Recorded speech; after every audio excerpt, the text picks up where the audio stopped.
Hey guys, it's NNS here, and once again I'm bringing you yet another Rome 2 online battle commentary.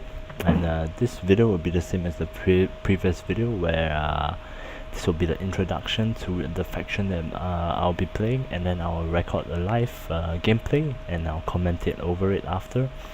So for this video I'm gonna be playing as the Macedonians, and I've played around with it for quite some time I played around with the build for quite some time, and I've came to a conclusion that the pike infantry is a pretty good unit.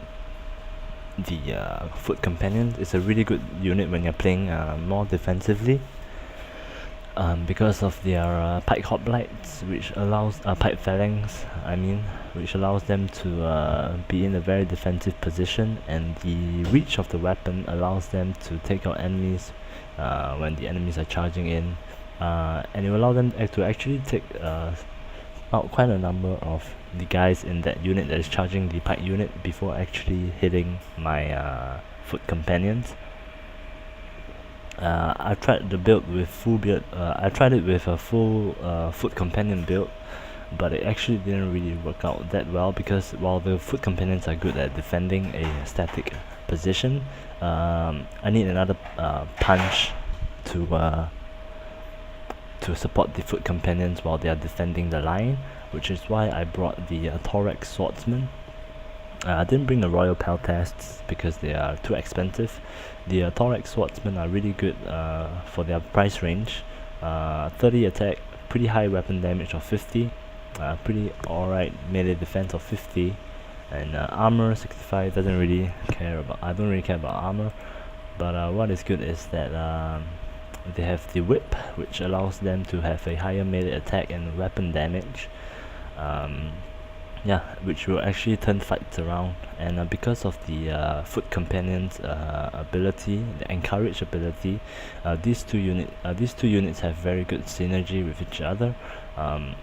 The foot companions will hold a part of the enemy's army in place, while my thorax swordsman will go into the flanks and kill. And you guys will see how I utilize them in the commentated battle after this introduction. And for my cavalry, I went for the short cavalry, the companion cav, really high charge bonus of 63, which means you will normally win cav on cav engagement, and for hammer and anvil, a high charge is also pretty alright.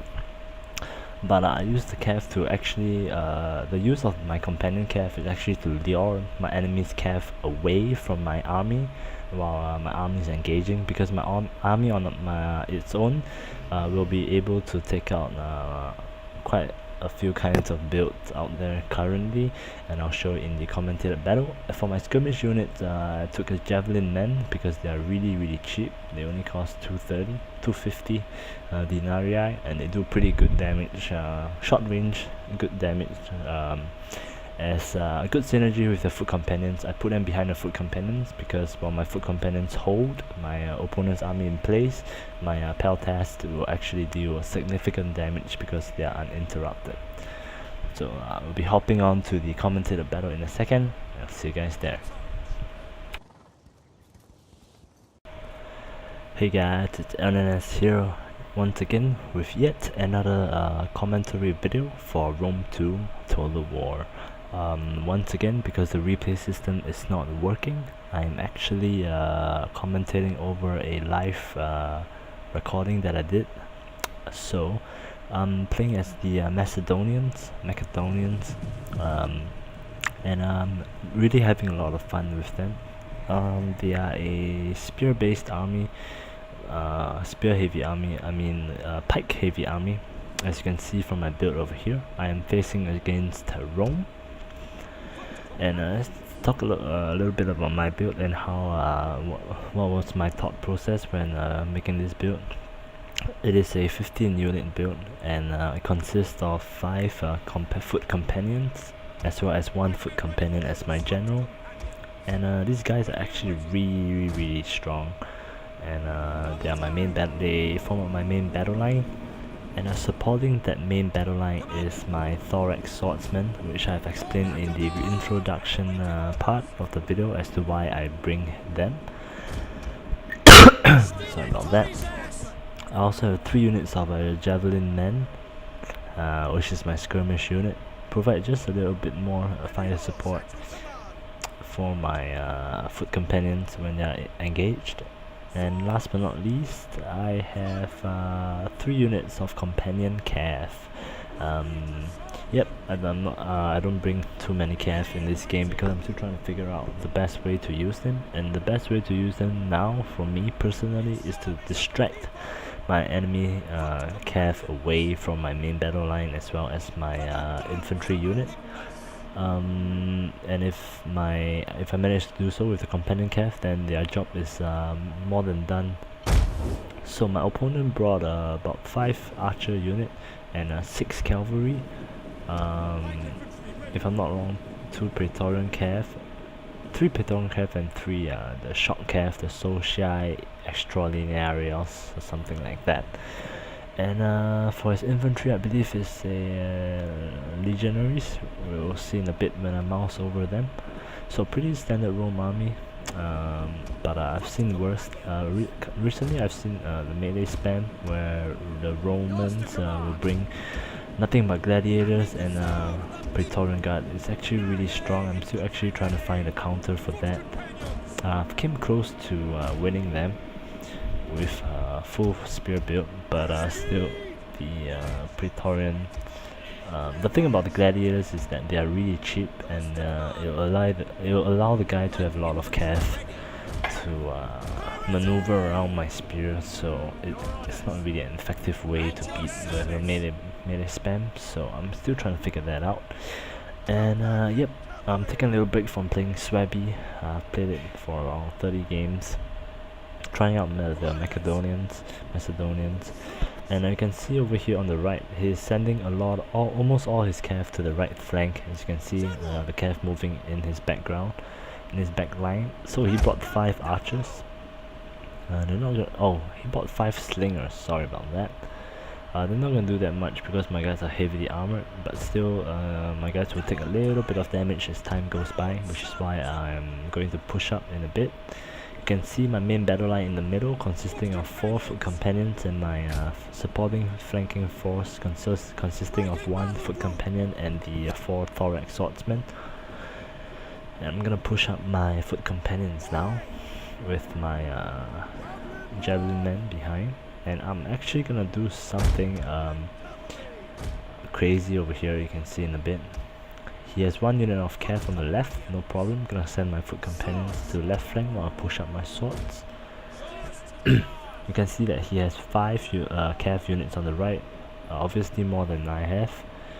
But you can see how I control the situation by playing it to my advantage. I engage his cav pretty soon near my infantry unit. You can see I'm doing a fake cav charge into the slingers. I'm actually gonna pull in out in a bit. You can see I'm microing here and there, and I'm actually gonna charge my swordsman in now. Alright, I'm gonna pull out my cav in a bit. Actually I'm not, I'm gonna go straight in, and for some reason he charged my general, which is a foot companion unit, and I counter charge with my companion cav. This is why I bring my cav, is to distract the enemy cav while I engage the main army, because I don't really need my cav to win my fights once I get my swords in. So as long as I protect my swords from enemy cav, they're good to go. You can see one of his units already breaking. He has a few units of Triarii and veteran legionary cohort. That's his main infantry line. And you can see another of his cav unit got caught by my foot companion. So now my swords have free reign in the middle actually to take him out. And you can see the match progressing pretty fast over here.